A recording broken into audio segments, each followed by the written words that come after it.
시죠. 소개를 드리겠습니다. 투자자들에게 갓건영이라는 닉네임으로 불리는 글로벌 경제 분석의 1인자 오건영 컨설턴트입니다. 안녕하세요. 네, 안녕하세요. 반갑습니다. 아,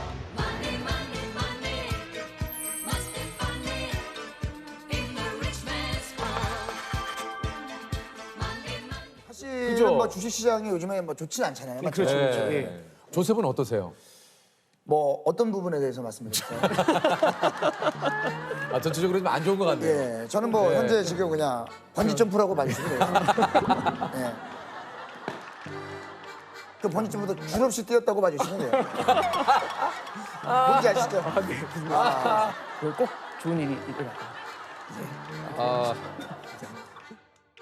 그런데 이제 국내에서는 금융 위기급 물가 대란이 온다. 아, 네. 이게 뭐 요즘 그 언론에서도 계속 뭐 스태그플레이션, 뭐 인플레이션, 뭐 얘기가 굉장히 많아요. 아, 네네네. 이게 좀 전체적인 상황에 대해서 좀 얘기를 해주시죠. 지금 아니, 뭡니까 이게? 이게 굉장히 많이 나오는 얘기 중에 핵심은 결국에는 인플레이션입니다. 인플레이션. 인플레이션이 왜 화두가 되느냐? 40년 만에 인플레이션이거든요. 그러니까 사람들이 여태까지 만나지 못했던 괴물을 40년 만에 만나니까 너무 당혹스러운 거죠. 지금 이야기에 훅 네. 빠지는데 일단 인플레이션부터 좀 설명을 해주세요. 네, 인플레이션이요. 이게 뭐 저희가 알기로는 물가 상승이다 네, 알고 있는데 네. 인플레이션이 발생하면 어떤 일이 발생을 하는 거예요? 일단 첫 번째 쫙 보시면 인플레이션이라는 건 우리가 이제 물가가 상승한다라고 해석할 수도 있지만 이걸 뒤집어 말하면 화폐 가치가 하락한다고 할 수도 있어요. 예를 들어서 맞다. 제가 갖고 있는 이 시계가 예를 들어서 10,000원짜리다라고 한번 가정을 해볼게요. 네네네. 10,000원짜리인데 이게 10만 원이 되면 우리는 물가가 올랐다라고 하잖아요. 물가가 오르죠. 엄청나게 비싸졌으니까. 그렇죠. 근데 이게 뒤집어 말하면 원래는 10,000개의 원화가 있으면 이 시계를 살 수 있었는데 네네. 이제는 10만 개의 원화가 있어야 이 시계를 살 수 있죠. 화폐 가치가 떨어지는 그렇죠. 화폐 가치가 떨어졌다는 거죠. 네네네. 거죠. 야, 뭐 잠깐 들었지만 뭐 거의 뭐 똘똘이 박사님이에요. 똘똘이 박사님. 감사합니다. 예? 이게 10,000원이 있어요. 10만 원이 되면 어떻게 됐어? 야, 굉장히 그 보시는 시청자 여러분들께서도 아주 쉽게 굉장히 또 설득력 있게 이야기를. 그렇죠. 정말 쉽게 설명해 주셨어요. 근데 이제 여기서 네. 이게 화폐 가치가 너무 빠르게 하락을 했을 때 나타나는 가장 큰 문제점 중에 하나가 이 인플레이션은 소리 없는 도둑이에요. 소리 없는 도둑이다. 예를 들어서 제가 주머니에 현찰로 100만 원을 꽂고 다니면 네. 와 이거 많이 갖고 다니는 거잖아요. 그렇죠. 돈 많은 거잖아요. 많은 거죠. 근데 문제는 뭐냐면 인플레이션이 거대하게 찾아와 가지고 과자 한 봉지가 100만 원이 되는 겁니다. 그러면 아무 말도 없었는데 제 100만 원의 가치가 확 휴지 조각이 돼 버리는 거잖아요. 이게 뭐지? 이 느낌이 되는 거잖아요. 그래서 결국에는 현금을 버는 근로자들의 어떤 생활 환경 이런 것들이 굉장히 어려워질 수 있고요. 요즘 이거에 더불어서 스태그플레이션이라는 얘기가 나옵니다. 이게 이거는 뭡니까? 이제 스태그플레이션이라는 게 뭐냐면은 보통 이제 국가 경제가 성장을 하면 네. 사람들이 돈을 많이 버니까 소득이 생기잖아요. 네. 그럼 이제 수요가 늘어나요. 물건을 막 사요. 그럼 물가가 올라요. 네. 그러면 성장이 나오면 물가가 올라요. 보통. 네, 근데 그쵸. 이러다가 물가가 너무 많이 오르고 하면은 성장이 박살나거든요. 돈이 없어 이러면서 그럼 이제 성장이 위축이 돼요. 그럼 소비가 줄어들고 수요가 줄어드니까 물가가 내려가겠죠. 예, 그렇죠. 그러면 우리가 짝을 지으면은 성장이 좋아지면 물가가 올라요. 그렇죠. 성장이 떨어지면 물가가 떨어져요. 네. 이렇게 페어가 딱 잡히는데 이게 지금 말씀하신 게 인플레이션이고 저게 그렇죠. 디플레이션이고. 이게 인플레이션, 이게 디플레이션. 디플레이션. 그렇죠. 근데 네. 이게 이상하게 엇박자가 나면은 이런 일이 벌어져요. 성장이 둔화가 되는데 물가가 뛰어요. 이걸 스태그플레이션이라고 해요. 성장이 둔화가 되는데 물가가 오르고 있죠. 화폐 가치가 하락을 하는데 성장을 바라보면서 돈의 공급을 늘리면 그 화폐 가치가 하락하는데 돈의 공급이 늘어나면 잠깐만요. 지금 어느 순간도 어디서 놓쳤어요? 솔직하게 얘기해. 어디서 놓쳤어? 솔직히 솔직하게 얘기해. 성장에서 놓쳤죠. 성장. 성장. 성장이 어느 어디 성장이면 스태그플레이션. 스태그플레이션. 어디서부터? 솔직히 플레이스테이션 하고 싶어요. 너무 뭐래. 지금 죄송해요. 죄송합니다. 앞에까지 좋았는데 똘똘 박사님. 지금 사실 여기서 제가- 못 쫓아왔어요. 어디서 가냐면 이거 어려웠어요. 스태그플레이션 좀 어려웠어요. 스테이크 들어가면서 미궁 속으로 그러니까 빠졌어. 미궁 속으로. 요게 간단하게 얘기하면 이제 그 물가가 상승하는데 경기가 침체되는 어떻게 보면 최악의 상황 아닙니까? 그렇죠. 예. 이렇게 간단하게 정리하면 네, 그렇습니다. 그렇게 가시죠. 오히려 좀 쉬웠어요. 쉬웠어요. 쉬었어요. 아니 이제 최근에 금리가 많이 올랐습니다. 네. 인플레이션이 물가 상승을 뜻하는데 그래서 요즘 금리가 오르는 겁니까? 네, 그렇습니다. 이게 이제 잘 예. 보시면은 인플레이션 자체를 갖다가 그냥 놔두면 별로 안 좋은 게 이런 문제가 생겨요. 예를 들어서 지금 은행에서 금리를 1년에 2%를 들여요. 네. 와, 이게 너무 적게 주잖아요. 근데 금리를 한 4% 정도 들여보죠. 그럼 이게 2배잖아요. 이게 대박이다 이렇게 은행으로 가야죠. 그렇죠. 은행으로 가야죠. 근데 문제는 뭐냐면 만약 물가가 10%씩 오르면 그럼 이 정기예금 하면 안 되잖아요. 안 되죠. 그렇죠. 정기예금을 안 하고 물건을 사야겠죠. 그렇죠. 물건 언제까지 사야 되냐면 물가가 오르기 전에 사야 되겠죠. 그러면 미래에 살 걸 현재로 땡겨가지고 더 사요. 그러면 지금도 물가가 이렇게 심각하게 높은데 빵 터지면서 인플레이션이 훨씬 더 심각해지겠죠. 이게 이제 가장 큰 문제가 돼요. 그래서 이런 걸 해결하는 방법은 뭐냐면 4% 앞에다 일자를 붙이면 14가 되죠. 네, 그러면 이제 이쪽으로 안 넘어가겠죠. 그렇죠, 물건 그렇죠. 사려고. 그래서 기본적인 컨셉은 뭐냐면은 물가가 너무 세게 올라가면 이 세게 올라가는 물가를 제압하기 위해서 금리를 끌어올리는. 그래서 요즘 보면은 한국은행에서 기준금리를 인상한다. 이런 얘기가 나오는 이유가 이제 이런 데 있는 겁니다. 요거 한번 좀 본격적으로 한번 여쭤보도록 하겠습니다. 주식 이야기를 안 할 수가 없어요. 사실 지금 예. 약간 이제 금리 이야기나 이런 거 할 때 또 이렇게 계셨다가 주식 이야기 나도 모르게 그렇게 된다니까. 전문가님이 종목을 알려드리는 게 아니에요. 네, 종목을 알려드리는 게 근데 아닙니다. 그만큼 네. 다시 또 이야기에 또 쫑긋 이게 어쩔 수 없거든요. 이게 시장이 워낙에 불확실성이 너무 커요. 불확실성이 저변에 깔려 있잖아요. 이렇게 됐었을 때는 추세적인 상승이나 이런 게 나타나기가 쉽지가 않아요. 최근 같은 경우가 참 답 없는 얘기들이 많이 나오는 이유 중에 하나가 첫 번째는 러시아 우크라이나 사태. 일단 예측이 안 되잖아요. 예측이 안 되죠. 얘네들이 산유국이고 그다음에 곡물을 수출하는 국가들이에요. 그러니까 여기서 전쟁이 터지니까 물가가 굉장히 많이 뛰잖아요. 그렇죠. 그게 아까 전에 말씀드린 것처럼 인플레이션을 자극을 하고 있는 겁니다. 인플레이션이 어떻게 될지 알 수가 없고 인플레이션을 잡기 위해서는 금리를 올려야 된다는 말씀드렸잖아요. 네. 금리가 어디까지 오를지가 알 수가 없어요. 그러니까 예측하지 못했었던 일들이 계속 일어나니까 시장이 계단식으로 하락을 하거든요. 그래서 이런 원인들 있죠. 안 좋은 불확실한 원인들 이런 것들을 모니터링을 하면서 조금은 기다려 보시는 게 지금은 좋을 것 같습니다. 네. 참 진짜. 자 그렇다면 여기서 하나 더 의문점이 생깁니다. 자, 매수합니까? 제가 굉장히 꺼내놔요. 굉장히 지금 들어가요, 지금. 지금 바로 갈 수 있어요. 지금 한 300만 원까지 살 수 있어요, 제가. 요즘 이제 투자하는 그 분들하고 이제 얘기를 하다 보면은 이제 이 질문이 제일 큰 것 같아요. 많아요. 이게 지금 이 질문이 제일 많은 것 같아요. 네. 근데 사실 이렇게 좀 불확실성이 높을 때는요. 지금 많이 떨어졌으니까 들어가야겠다 이런 걸 예단하는 건 좋지 않은 것 같아요. 주식시장도 굴곡이 있거든요. 지금은 살까 말까 이런 것들을 고민하는 것보다는 살아남을 수 있는 좋은 기업인지 튼튼한 기업인지 이걸 바라보면서 지금 자기가 갖고 있는 포트폴리오를 다시 한번 냉정하게 보는 게 중요한 것 같아요. 예전에 강방천 회장님이 그런 얘기를 했어요. 그 주식을 사놓고 수면제 먹고 10년 자라. 말씀의 의미는 이해가 되는 것 같아요. 예. 근데 이제 예를 들어서 상장 폐지가 되는 기업들도 있거든요. 그러니까 이제 자고 일어나는 상장 폐지도 있습니다. 그렇죠. 저는 그래서 이제 그게 꼭 이제 10년이라는 시간을 딱 놓고 생각한다라기보다는 너무 샀다 팔았다 그렇죠, 그렇죠. 이거에 네, 굉장히 그렇죠. 어렵잖아요. 그러니까 그런 거 잘못해서 따라가다가 고점에 들어가서 저점에 나오고 고점에 들어가서 이렇게 되거든요. 왜 우리는 그럴까? 저점에 들어가서 고점에 나오는 게 아니고 고점에 들어가서 저점에 나올까? 그러니까 올라갈 때 산 순간 내려가잖아요. 예. 그래서 이제 너무 마켓 타이밍을 따라가는 것보다는 좋은 기업이라는 확신이 있다면 그걸 사고서 진짜 장맛이 날 때까지 기다려라. 그렇죠. 그런 컨셉에서 말씀하셨을 겁니다. 꼭 그거 참 이상하게 내가 사면 내려가고 내가 팔면 올라가고 왜 그런지 모르겠어요. 그래서 좀 뭔가 좀 기다릴 필요가 있는 거죠. 네. 네. 프로그램도 잘 되려면 어느 정도 좀 기간이 필요한데 바로 어떤 흥망성쇠를 원하면 그건 안 되는 거죠. 그렇죠. 예. 흥망선쇠를 원하면 다 거기 포함이 돼 있는 건데. 흥하고 망하고. 그러니까요. 이제 너무 흥하기만 해요. 죄송합니다. 좀 잘못 무조건 오늘 이 단어는 써야겠다고 생각했는데 잘못 썼어요. 이 단어를 무조건 써야겠다고 생각을 했어요. 아니 우리가 이제 사실 분산 투자를 좀 얘기를 하는데 이거 좀 분산 투자를 좀 어떻게 해야 되는 건지 한번 네네. 좀 여쭤봐도 됩니까? 이게 첫 번째는 분산 투자하라고 하니까 그러면 종목 2개 사라고 이거잖아요. 한 개 사지 않고 2개. 근데 이 2개를 살 때 보면은 예를 들어서 이제 은행을 산 다음에 금융지주를 산 다음에 똑같은 은행주를 사요.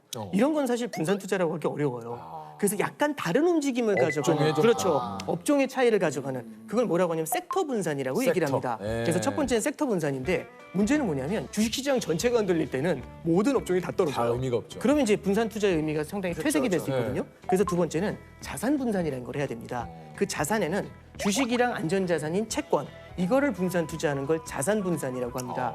근데 주식과 채권이 또 동시에 깨지는 때가 있어요. 그게 올해 같은 케이스예요. 올해가 뭐냐면 금리가 뛰면서 주가가 빠져요. 맞아요. 이런 장이 가끔씩 옵니다. 지금 스태그플레이션 이런 장이 가끔씩 와요. 그래서 이런 때를 또 대비하기 위해서 대안자산이라는 게 있습니다. 대체 투자 자산이라는 건데요. 이 대체 투자 자산에는 뭐가 들어가냐면 원자재 투자라든지 금 이런 것들이 이제 들어가게 되죠. 그러면 예를 들어서 네. 유재석이라고 하는 회사가 있고 네. 조세호라고 하는 회사가 있다. 아 예. 100%라는 돈이 있어요. 네. 분산 투자를 한다면 몇 아, 예. 프로씩 이렇게 좀. 굉장히 날카로운 질문이신데. 그 공감이다. 굉장히 이제 아, 예를 들어서 그렇구나. 이제 좋은 것과 나쁜 것의 기준으로는 60대 40. 좋아지는 것과 나빠지는 것으로 한다면은 40대 60. 뭐 이렇게 다양한 포트폴리오를 구사할 수 있겠죠. 그리고 제 투자 성향이 중요한 것도 있는 거고. 성향에 따라. 그렇죠. 제 투자 성향. 예를 들어서 제가 이제 모험심, 공격적인 걸 좋아한다. 그럼 이제 이 공격적인 거, 예, 공격적 투자. 예. 그리고 이제 안정적으로 꾸준한 하겠다. 상승. 그럼 이제 이렇게 안정적 투자. 예, 이런 것들을 좀 나눠가는 그런 전략들을 쓰겠죠. 그러니까 이게 참 어려워요. 그렇죠. 제가 봤을 때 재석이 형은 약간 잔잔하지만 쫙쫙. 그렇죠. 근데 저는 이제 막 갑자기 올라갔다가 막 그런 겁니까? 뭐 꼭 그렇게 말씀드리는 것도 너무 근데 괜찮습니다. 편안하게 좀. 아, 저도 왜냐면 제 포지션이 어느 정도인지를 알아야 이거 네네네. 준비를 하는데.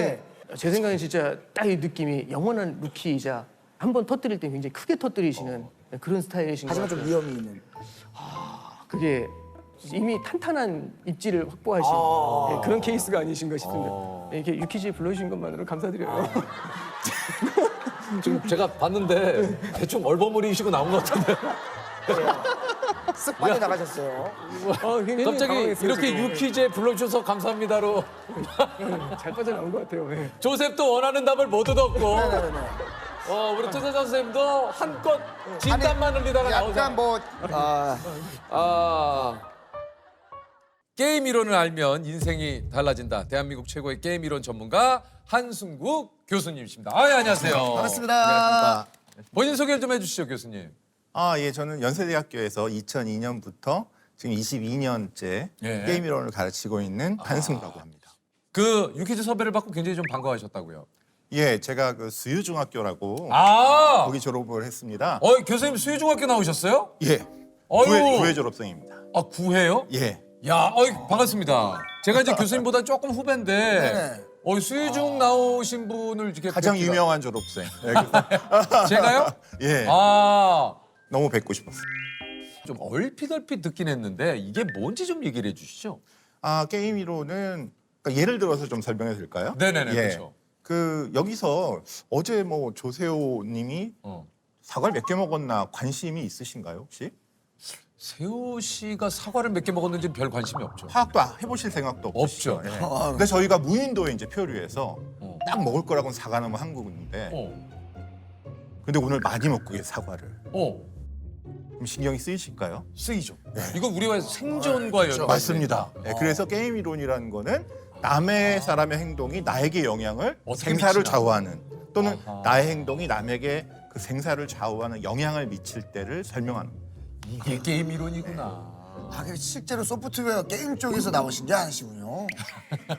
그거를 다 이렇게 오해를 많이 하는데요. 저는 사실 게임 이론이라고 하시길래 게임을 만드셔서 게임 이제 프로그래머들을 키우시는 줄 알았어요. 근데 기원을 보면은 저희가 네. 카드 게임을 하든지 윷놀이를 하든지 거기도 남이 패가 잘 들어오면 그렇죠. 저희한테 그래서 그런 애들이 노는 게임을 분석해 보니까 이것이 무슨 러시아하고 미국 관계도 설명이 되고 두루두 설명이 되더라. 그렇군요. 근데 연관은 있습니다. 아니 이게 게임 이론이 정확하게 좀 경제학 용어입니까 어떻습니까? 경제학 용어 맞습니다. 예. 그렇습니까? 그 예를 들면 뭐 우리가 흔히 아는 게임 이론 중에 이런 뭐 죄수의 딜레마.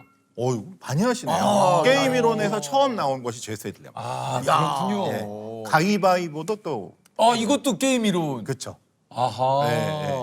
요걸 좀 게임 이론적으로 좀 얘기를 해주시자면 어떤 겁니까 이게? 가위바위보를 먼저 하면은 가위바위보 낼 때 가위바위보를 똑같이 3분의 1의 확률로 내시죠. 그렇죠.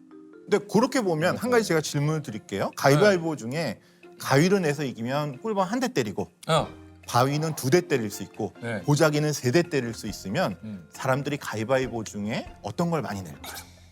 3분의 1씩 내진 않습니다. 이때. 그러니까 일단은 기본적으로는 많이 때릴 수 기본으로는- 있는 거를 그렇겠죠. 왜냐면은 이제 보자기를 내면은 세 번 예. 세 대를 때릴 수가 있으니까 예. 한 번 줘도 한 번만 이기면 세대 때릴 수 있으니까 좀 보자기를 많이 낼 것 같죠. 저는 주먹을 많이 낼 것 같아요. 왠지 전략적이시네. 네, 그죠. 가위를 제일 많이 냅니다. 왜냐면 상대방이 보자기를 많이 낼 것 같으니까 그거를 막기 위해서 절반을 50%를 가위를 내게 됩니다. 와, 그러면 형은 좀 이길 확률이 또 높아질 수도 있겠네. 그러니까 저는 그래서 주먹을 낸다니까요. 그러니까요. 전략적이시구나. 그게 전략적. 아무나 이거 MC 하는 거 아니에요. 저는 그래서 주먹을 내겠다는 확실히 거예요. 메인 MC고 제가 이제 아니, 우리 MC 다 같은 MC. 보조 MC. 예. 근데 재밌네요. 재밌네요. 네, 근데 네, 조셉 네, 진짜. 그래서 그런 게 계산으로 나온다는 게 게임 이론의 매력이고요. 그 죄수의 딜레마는 잘 아시겠지만 이제 서로 묵비권을 해서 죄를 자백을 안 하면 감옥에 잠깐 있다 나오는데 서로 이제 한쪽을 고발하면 봐주겠다라고 해서 둘 다 자백을 하면 자백을 안 했을 때보다 감옥에 오래 간다는 얘기인데 다 같이 입을 닫고 침몰하면 곤장 5대로 끝나는데 누군가가 얘기를 하게 되면 그 사람은 살지만 나머지가 20대씩 맞게 된다는 얘기예요. 다 같이 안 쓰면 5대예요. 좋아, 5대로 끝내. 3명이 같은 사람의 이름을 적었습니다. 더 좁은 방으로 옮겨.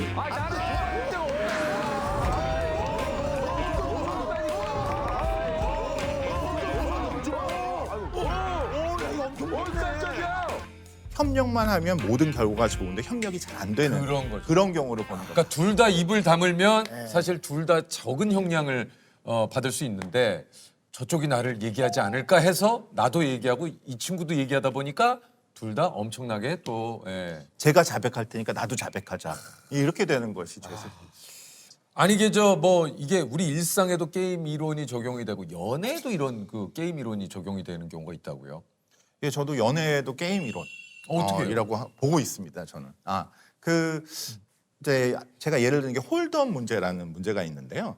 홀드업은 참고로 영어로 인질이라는 뜻입니다. 인질. 예. 그 새로 결혼하셨으니까. 근데 결혼 전에로 돌아가서 그 너무 이상형이신 여성분이 계신데 이분이 다른 건 다 좋은데 색감이 조금 특이하셔서 나는 주황색을 너무 좋아한다. 머리부터 발끝까지 다 주황색으로 해라. 머리도 주황색, 안경도 주황색, 다 주황색으로 바꿔라. 네. 라고 하면은 어떻게 하시겠어요? 나- 너무 이상형이에요. 결혼하고 싶어요. 그러니까 이 이상형이 나에게 그거를 요구하는 네, 거잖아요. 요구하는 거예요. 네, 네. 네. 그래요. 아 근데 난 못할 것 같아. 그래요? 아 근데 어느 정도는 맞춰주는데 뭐 머리부터 발끝까지 차까지 다 주황색으로 하라 그러면 이거는 난 그건 근데 저는 사실 네, 저는 사실 맞춰줘요. 하죠. 네, 저도 좀 할 것 같아요. 이미 주황색으로 다 이미 그래? 주황색으로. 예. 가끔 뭐 주황색으로 한다 그러면 주황색을 좀 신경을 써서 하긴 주황색- 이렇게 주황색을 요 하겠지. 정도 포인트만. 요 정도는 하는데 차부터 막 오빠 그럼 오른쪽 다른 거 필요 없고 안경만 아니, 너무 안경만 아니 안경? 가상적인 얘기니까 너무 안경만 너무 흥분하지 마시고. 안경? 네, 안경만 딱. 안경은 주황색으로 못 해요. 그래요? 이건 못 하겠어요. 양말 정도 할 수 있어요. 이제 한 포인트 정도는 들어갈 수 있어. 그 정도는 다. 저는 약간 감성적인 근데 사람. 아래 위로 주황색. 가상적으로 가상- 얘기하는데 너무 예, 너무 흥분하지 알겠습니다. 마시고. 근데 예. 재밌네요. 재밌어요. 재밌어요. 근데 재밌어요. 예. 근데 만약에 네네. 이제 제가 바꿨다. 어. 그럼 그 여자친구가 저에 대해서 고마워할까요, 안 고마워할까요? 이거를 고마워한다기보다는 이 사람은 내가 컨트롤 가능한 사람이구나. 그러니까 나를 내 맘대로 네. 자기 맘대로 할 것 같아. 두 분은 게임 이론을 배우실 필요가 없습니다. 왜요? 이미 다 알고 계세요. 이게 그 자기 소원을 다 들어준 남자친구는 여자친구한테 귀한 대접을 받기보다는 그러니까. 더 함부로 대한다라는 그러니까. 겁니다. 그 이유는 주황색으로 다 바꾸면 다른 여성분들이 관심이 있겠어요, 없겠어요? 없죠. 없죠. 그러니까 너는 딴 데로 도망갈 데가 없는 거예요. 이 남자는 나밖에 없는 거예요. 대단. 너는 내 인질로 잡힌 애다. 그래서 상대방의 요구를 들어주다 보면 내가 인질로 잡히는 것과 똑같은 일이 벌어져. 그러니까 나 아무리 이상형이라도 나는 그건 화내지 마시고요. 화내지 마시고요. 난 못 만나요. 그러면 내 인생도 있지. 답이 있는데 저 같으면 다 주황색으로 바꾸겠다. 단 먼저 결혼을 하자. 그래서 결혼을 한 다음에 바꾸면 됩니다. 결혼한 다음에 안 바꿔도 됩니다. 이게 예. 교수님이 그러니까 이게 또 수가 있으시구나. 그냥 그 결혼 안 하시고 이렇게 나 못 바꾼다 그러면 이가 상해서 헤어질 수 있거든요. 그치. 그러니까 그렇게 못 바꾼다라고 하지 말고 결혼을 해주면 또는 약혼을 해주면 내가 다 바꾸겠다. 그러니까 저는 사랑의 밀당이 어딨어라고 생각을 하지만 어느 정도의 밀당도 그것도 게임 같은 거 아닙니까? 그렇죠. 밀당이 아닌 게 어디 있어 이렇게. 그러니까 저희는 이제 경제학에서는 대기업 중소기업 관계도 그렇습니다. 대기업이 원하는 걸 중소기업이 그래. 다 맞춰서 해주다 보면 맞아. 오히려 중소기업이 대기업에 종속될 수도 있다. 이제 이런 얘기를 하죠. 그러니까 왜냐면 그러니까 이 중소기업 입장에서는 안 그럴 수가 없잖아요. 내 이 회사에 생명줄이 달려 있는데. 맞습니다. 그래서 이게 그 연애 얘기 조그만 걸로 시작하지만 사실 경제에 되게 중요한 얘기랑 다 연관이 됩니다. 맞아. 예. 중소기업이 대기업의 물건을 납품하기 위해서는 너희가 좀 생산 설비를 이렇게 해주고 이런 방식으로 공장을 짓고 해달라는 요구를 다 들어줘야 되거든요. 그렇게 중소기업이 대기업의 요구를 다 들어주면 오히려 중소기업이 대기업의 인질로 잡혀서 더 무리한 요구를 해도 그거를 참고 해야 되는 그런 경우들이 많이 생기기 때문에 대기업 중소기업 관계를 설명할 때 홀드업 문제가 아주 잘 설명해주는 모양입니다. 저 교수님 자제분께도 동그라미 교육법 뭐 되게 많네요. 뭐 메추리알 이론 뭐 동그라미 교육법은 이건 뭡니까? 이제 저희 애는 지금 뭐 대학을 졸업하긴 했지만 유치원 때 이제 뭐 장난감 가게가 막 사달라고 때릴 그쵸, 수가 애들이 그러죠. 예. 엄마 나 이거 사주면 안 돼? 나도 사. 근데 이제 제가 나 경제학자인데 애한테 경제의 개념을 좀 알려줘야겠다라고 해서 동그라미 제도라는 걸 만들어서 뭐예요? 아빠는 너에게 장난감을 안 사준다. 대신 아침에 일어나서 안녕히 주무세요만 해도 막 동그라미를 주는 거예요. 동그라미를. 동그라미. 근데 너는 그 동그라미가 500원짜리 장난감을 살 권리기 때문에 네 동그라미를 네가 이용해서 장난감을 사라. 라고 했죠. 그랬더니 이제 애가 확 변했습니다. 갔더니 점원 누나랑 애가 대화를 하는 거예요. 전에는 막 저보고 사달라고 때렸더니 자기 동그라미니까 이거 여기 기스 갔는데 안 깎아주느냐. 이번 주에 내가 샀는데 다음 주에 바겐세일 할인 들어가면 내가 그때 갖고 오면 돈 그만큼 돌려주느냐. 뭐 이런 걸 막 묻더라고요. 네, 그래서 제가 막 기특하게 보다가 이제 충분히 검토했으니까 사자라고 했더니 쫙 찌려보면서 남의 동그라미라고 함부로 말씀하시면 안 된다. 그러는 거예요. 이야. 네. 그래서 경제관념이 확실히 생겼다. 좋다. 네, 네, 네. 그래서 결국은 경제과로 갔습니다. 아 결국은 경제과. 예. 아니 이게 게임 이론이라는 게 이제 교수님이 지금 얘기를 해주시면서 들으면 들을수록 참 굉장히 또 재밌고 흥미롭기도 합니다. 직장 상사는 내가 어떤 내 밑에 부하 직원을 승진을 시켜줬다라고 했을 때 많은 사람들이 내가 승진을 시켜줬기 때문에 부하 직원은 나를 따를 거다라고 생각하게 되고 실제로도 따르는 경우가 있지만 경제학적으로 보면 그 사람이 고마워서 따르는 게 아니라 이번에 나를 과장으로 승진시켜 주는 걸 보니까 다음에 부장으로 승진할 때도 도와줄 수 있겠다라는 마음에서 그 사람을 따르는 측면이 분명히 있다는 거죠. 그래서 미래에도 나한테 힘이 있기 때문에 따르는 거다라는 측면을 고려하면 좀 상하 관계에 더 도움이 되지 않을까 생각합니다.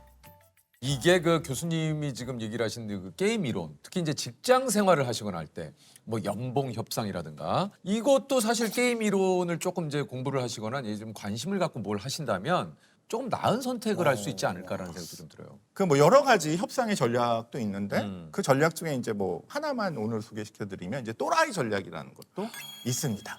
예, 그래서 있어. 예, 제가 만약에 이렇게 총을 들고 전 재산을 내놓으십시오.라고 하면 또는 10억을 내놓으십시오. 그럼 어떻게 하시겠습니까? 교수님이 총을 들었다. 예.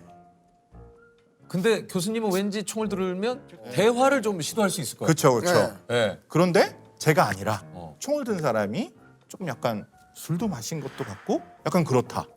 그러면 어떻게 또 대화를 하시겠습니까? 아니면 바로 준다고는 일단 줘야죠. 예, 일단은. 그러니까 이게 똑같은 총인데 들고 있는 사람에 따라서 제가 들고 있으면 에이 이렇게 되고 또 다른 사람이 들고 있으면 오 이건 진짜 총을 맞을 수 있겠다. 그래서 이게 그 진짜 무서운 건 총이 아니라 총을 든 사람의 마음이다라는 얘기가 있는데 그래서 내가 이렇게 조금 만만하고 이런 사람이 아니다라는 걸 평소에 조금 보여주면 제가 그걸 또라이 전략이라고 그러는데 그러면 이제 모든 협상에서 조금 우위를 차지할 수 있다라는 그러니까 거죠. 한마디로 이제 협상하더라도 뭐 예를 들면 자꾸 내가 이 회사에 그냥 눌러 앉을 듯한 분위기에 이거보다는 뭔가 나도 언제든지 옮길 수 있고 갈 수 있다. 그렇죠. 예. 뭐 약간 이런 식의 어떤 뉘앙스를 여지를 좀- 주면서 움직여야 되는군요. 그래서 게임이랄 또 중요한 게 얼마나 배짱이 있고 리스크 테이킹 하냐예요. 그러니까 약간 배짱을 부리고 하다 보면 진짜로 가라 그러면 잘릴 수도 있어요. 근데 그럴 수 있다라는 상황은 가지고 협상을 해요. 그쵸. 그거는 그렇죠. 각오는 좀 하고 하셔야 된다라는 네, 얘기죠. 리스크 테이킹 없이 협상을 잘할 방법은 없습니다. 아니 그 저 경제학과 교수님이다 하면 어떤 얘기를 좀 많이 들으세요? 아, 제가 처갓집 가면 항상 듣는 얘기가 주식. 그렇죠. 그럼 제 와이프가 화를 버럭 내면서 이 사람은 그런 거 하는 경제학자 아니다. 라는 얘기를 하는데 참 저희도 잘 모르고 제 주변에 주식해서 성공하신 경제학자분들이 많지는 않아요. 그러니까 이제 뭐 사실은 그렇게 이제 경제학을 전공하시거나 하시는 분들이 늘상 이게 경제에 대해서 많은 공부를 하시고 연구를 하시긴 하지만 진짜 그렇다면은 전 세계 부자는 다 경제학과 학자분들이어야 될 거 아니에요. 근데 꼭 그렇지는 않잖아요. 전혀 아닙니다. 저는 돈을 경제학이 많이 벌게는 못 해주지만 그 넉넉하게 살 수 있게 해준다고 생각해요. 왜냐면 돈은 벌어도 부자가 아닌 게 제가 1억을 벌어도 2억을 쓰면 저는 빚에 수준인 거고 1,000만 원만 벌어도 제가 100만 원 쓰고 다 저축하면 900만 원의 부자가 될 수 있는 거거든요. 그래서 이거는 경제학은 사실은 돈을 버는 것도 있지만 번 돈을 어떻게 내가 꼭 필요한데 오밀조밀 쓰고 저축을 해서 또 투자를 할 수 있느냐 이제 그런 거에 대한 그래서 이제 빛나는 사람은 공격수지만 게임을 이기는 사람은 수비수란 얘기가 있듯이 수비에 대해서 경제학이 더 많은 것을 알려줍니다. 멋있는 얘기네요. 네. 맞아요. 골 많이 넣어서 5점을 넣더라도 6대5로 지는 맞아요. 의미가 없잖아요. 맞아요. 그러니까 번 돈을 어떻게 관리하느냐가 사실은 경제학 교과서의 한 90%를 차지한다고 보시면 돼요. 아니 이게 저 투자 관련해서도 좀 질문을 좀 많이 받으시잖아요. 예. 근데 저는 그 주식 투자 이렇게 생각하시지 마시고, 그러니까 제가 일을 해서 벌 수도 있는 거잖아요. 근로소득. 그렇죠. 저희 다 근로소득으로 일해서 그게 벌잖아요. 제일 중요하죠. 예. 네. 그러니까 제가 조금 안타까웠던 게 제 제자 중에 선생님 제가 지난달에 100% 이익을 올렸습니다. 그런 학생이 있어요. 그래서 어마어마한 수익이네요. 수업도 잘 안 나오고 그래서 얼마나 올렸냐 그랬더니 제가 100만 원 투자했는데 100만 원을 벌었다는 거예요. 그래서 내가 아이고 네가 그 시간에 공부를 해서 조금 더 좋은 직장에 취직하는 게 옳은 것이 아니겠냐. 그래서 차라리 그 시간에 회사에 좋은 데 취직해서 승진하는 게 더 좋고 나중에 그렇게 해서 모은 돈을 불리는 것도 방법이다. 그래서 저희가 꼭 주식 투자만 생각하는 게 아니라 여러 가지 저희가 수입을 올리는 방법들이 있는데 그걸 골고루 생각해서 지금 시기엔 내가 어떤 거에 중점을 둬야 되느냐 해서 분산 투자라고 그러죠. 그러니까 우리 인생에서 가장 중요한 거는 시간입니다. 자기 시간을 주식에 할 거냐 회사 일에 할 거냐 이거를 잘 판단하는 지혜가 가장 중요한 것 같습니다. 맞아요. 그러니까 사실 이게 저 어떻게 보면 주식 투자로 어마어마한 성공을 거둔 분들도 이게 사실 확률적으로 봤을 때는 그런 분들이 그렇게 많지가 않아요. 예. 맞습니다. 예. 그게 중요하거든요, 사실은. 맞습니다. 그 워렌 버핏이라고 워렌 버핏. 지금 80조라는 얘기도 있고 뭐 200조라는 얘기도 있고 그런데요. 네. 예. 그분이 지금 94세십니다. 그러니까요. 예. 근데 혹시 그분과 모든 재산과 몸을 바꿀 수 있다면 바꾸시겠어요? 안 바꾸죠. 지금 94세인데 180조. 어때요? 저는 못 바꾸죠. 안 바꾸죠. 예, 저도 안 바꾸거든요. 네. 근데 그 얘기는 뭐냐면 지금 우리가 100년을 더 산다고 그랬을 때 180조면 나의 1년의 가치가 1조 8천억이에요. 그러니까 우리 인생이 그렇게 중요하다는 거죠. 우리가 판단했을 때. 우리 매년이 한 2조 가치를 줘도 나는 바꾸지 않겠다라고 지금 말씀하신 거랑 똑같은 거거든요. 네, 그러니까 우리 인생의 시간을 어떻게 잘 나눠 쓰느냐가 사실은 경제학에서 제일 중요해요. 그렇군요. 예. 근데 교수님 그 롤모델이 곰돌이 푸라고 또 얘기를 뭐예요? 예. 게임 이론을 제가 공부를 해보면 그 게임 이론에서 결국 지는 게 전략이 모자라서 지는 게 아니라 지쳐서 포기해요. 포기하는 경우가 많은데 그 곰돌이푸가 운동을 합니다. 운동을 하는데 왜 운동을 하냐면 꿀을 먹고 싶은데 꿀이 더 들어가지 않아서 운동을 하면 꿀이 더 들어가는 거예요. 그러니까 다른 사람들은 억지로 운동을 하는데 곰돌이푸는 꿀을 먹으려고 즐겁게 운동을 하는 거죠. 그래서 남과 갈등 상황 뭐 이런 거를 가능하면 내가 즐기도록 하면 내가 계속 지더라도 내가 버티고 있으면 다른 사람이 지치게 되거든요. 그래서 곰돌이푸처럼 그러니까 스트레스 받지 않고 오래 버틸 수 있는 사람이 전략을 아무것도 모르고 게임 이론 아무것도 몰라도 나중에는 많이 승리하더라라는 의미에서 곰돌이푸가 제 롤모델입니다. 게임 이론이라는 것은 결국 이기면 이기는 대로 이겨서 좋고 지면 지는 대로 또 내가 왜 졌는지 분석해서 더 좋은 전략으로 싸울 수 있어서 좋고라고 하는 긍정적인 마인드를 갖고 이기는 것도 지는 것도 모두 내가 배울 수 있는 좋은 기회다라고 생각하면 도움이 되지 않을까 생각합니다.